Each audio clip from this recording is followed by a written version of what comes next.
एक बहुत ही विश्वसनीय सोशल प्लेटफार्म ने एक सर्वे किया है ईवीएम के बारे में देश में। उसमें बताया कि देश के 93% लोग बैलेट पेपर से इलेक्शन चाहते हैं, ईवीएम बंद कराना चाहते हैं। उसमें बताया गया कि 3-4% लोग वीवीपैट या उसमें सुधार करके इलेक्शन करवाना चाहते हैं कि इसमें सुधार हो जाए, इसमें ट्रांसपेरेंसी हो, कोई गड़बड़ ना हो। और 3% लोग ऐसे हैं जो चाहते हैं ईवीएम से ही इलेक्शन हो। उनको हम अंधभगत की श्रेणी में भी रख सकते हैं, बहुत ही थोड़े लोग। तो मेजॉरिटी देश की जनता ने अपना ऐलान सुना दिया है कि देश की जनता चाहती है बैलेट पेपर से चुनाव। और रही बात अब देश की जनता का सहयोग, और देश की जनता को हम ये भी आह्वान करना चाहते हैं वो किसी बात से ना डरें।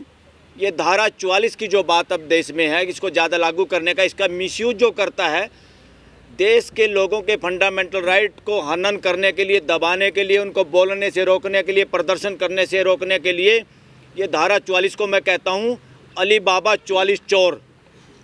अली बाबा कौन है इस देश में? अब आप अंदाज़ा लगा सकते हैं। वो 144 के जरिए लोगों को बोलने से रोकना चाहता है, जिससे लोग नहीं रुकेंगे। इसलिए देश के लोगों का फंडामेंटल राइट बड़ी चीज़ है। किसी ने संविधान का उल्लंघन करके लोगों के फंडामेंटल राइट को रोकने की कोशिश की तो धारा 44 को जूते की नोक पर रखा गया। देश और देश की जनता, देश के किसी देशवासी को डरने की ज़रूरत नहीं है। पूरे देश में वकील तैयार हैं ऐसे सब लोगों को निःशुल्क लीगल एड देने के लिए भी। अगर किसी को इस तरह से कोई गिरफ्तार करने की कोशिश करेगा, देश की वकील बिरादरी पूरे देश में हर जगह पे उन लोगों को की मदद करेगी। किसी को डरने की ज़रूरत नहीं है धारा 144 से।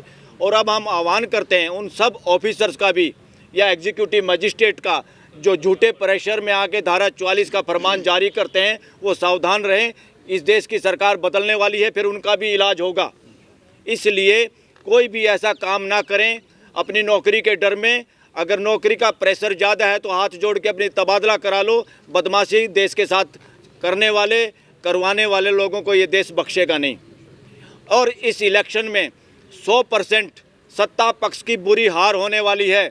ये जो 400 पार कह रहे हैं, ये सिर्फ ईवीएम मशीन की धोखाधड़ी के आधार पे कह रहे हैं। अगर बैलेट पेपर से आज इलेक्शन हो जाए पूरे देश में, अब ये मैसेज है एक एक आदमी के बीच में, चंद अंधभक्तों को छोड़ के ये सत्ता में इस वक्त जो बैठे हुए हैं, इस यहाँ कोई लोकतंत्र बचा नहीं है।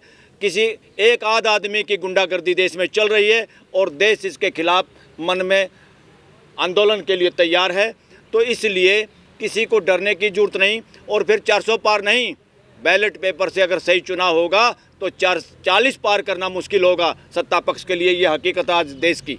और देश के सारे संगठन, चाहे वो किसान संगठन है, चाहे खाप पंचायतें हैं, चाहे मजदूरों का संगठन है, चाहे वकीलों के संगठन है, कोई भी, इवन सरकारी कर्मचारियों के, वर्किंग सरकारी कर्मचारी को एसोसिएशन भी चुपचाप, उन लोगों से जब बात हो रही है वो लोग हमारे समर्थन में हैं। सब सरकारी कर्मचारियों की एसोसिएशन भी अंदर खाने, क्योंकि वो बोल नहीं पाते, उनका कुछ बिगाड़ सकते हैं, कोई नौकरी का, ट्रांसफ़र का। और बहुत सारे देश में अब पुलिस के अफसर भी, इवन दिल्ली पुलिस के भी मैक्सिमम एसएचओ, मैक्सिमम चंद वो लोग छोड़ के जिनकी दिहाड़ियाँ बनती हैं, क्योंकि थाने बिकते हैं देश में। थानों में एसएचओ बनने के लिए बहुत सारी रिश्वत का आदान प्रदान होता है। उन चंद लोगों को छोड़ के अंदर खाने, वो भी दिल से देश की जनता के साथ हैं। इसलिए देश की पुलिस में बहुत कम अब ऐसे आदमी बचे हुए हैं जो इनके कहने पे कोई हिंसा पे उतारू होंगे। अदरवाइज जब झुंड निकलता है तो शेर भी दुम दबा के भागता है। आज जो सारे काम इस देश का राष्ट्रपति पद हो, राष्ट्रपति हाउस हो, वाइस प्रेसिडेंट हाउस हो, इस देश के लोकसभा के स्पीकर और उपसभापति, सभापति, इस तरह के जितने संवैधानिक पोस्ट हैं, और इलेक्शन कमीशन तो बिल्कुल पपेट है, बिल्कुल पपेट की तरह काम कर रहा है। और इलेक्शन कमीशन एक तरह से 100% इलेक्शन कमीशन को प्रोटोकॉल में ऊंची जगह दी गई है। और इलेक्शन कमीशन में जो भी गड़बड़ होगी इलेक्शन में, उसकी सज़ा किसी भी इलेक्शन कमिश्नर को, उसके कर्मचारियों को ना मिले, इसकी गारंटी सरकार ने दी है। सिर्फ इसलिए कि तुम वो करो जो गड़बड़ हम कराना चाहते, खुल के करो, तुम्हारा बाल बांका नहीं होगा। ये तो है सत्ता पक्ष का कहना।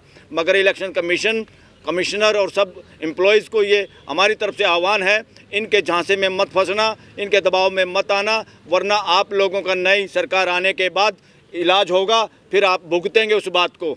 तो इसलिए सब लोगों से निवेदन है, पूरे देश के लोगों से और सारे संगठनों से, कि खुल के अब मैदान में आए। जो देश के जिन वासियों तक ये बात पहुँचे वो भी अपने अपने लेवल पे, अपने ज़िले लेवल पे, अपने रिटर्निंग ऑफिसर लेवल पे, जहाँ मशीनें रखी हैं देश में, हर जगह धरने शुरू होंगे। सब लोग बढ़ चढ़ कर हिस्सा लें, खासतौर पर युवा साथी।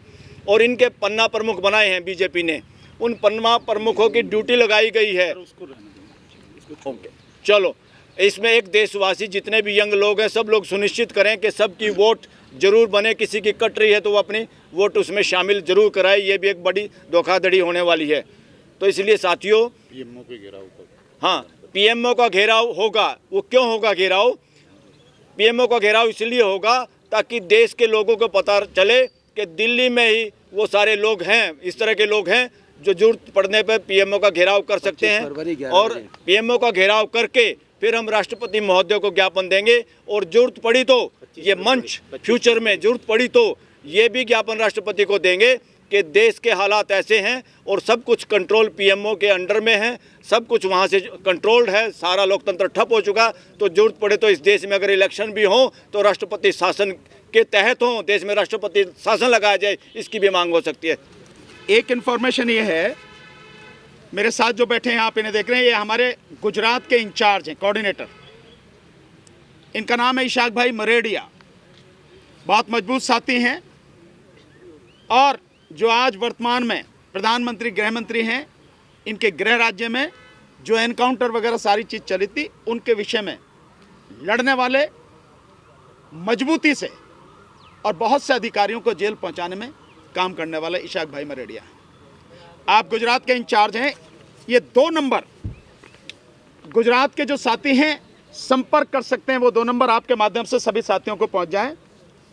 एक नंबर है 9989860202। दोबारा से पढ़ता हूं, 9989860202। दूसरा नंबर है 9989860204। यानी पहले जो है 7 अक्षर वही हैं, अंक वही हैं, और जो बाद के 3 अंक हैं उनमें बस 8 वही हैं, जो लास्ट के 2 हैं वो 04 है, बस 9 वही है। 9989860204 ये जो है नंबर है।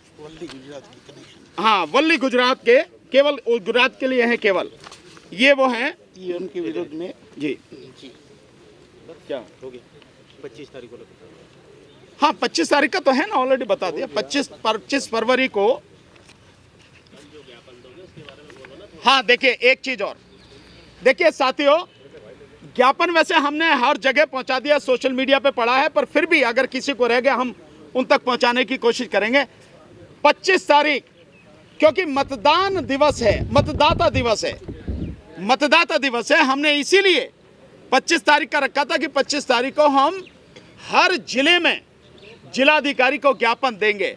तो सारे साथी सुने, अपने साथ जो भी इकट्ठे हों, 50, 100, 200 जाएं इकट्ठे होकर, और जो ज्ञापन हमने भेजा है उस ज्ञापन पर अपने साइन करें सारे लोग, और जाकर वो ज्ञापन राष्ट्रपति को देने के लिए जिला कलेक्टर को हर जगह दें।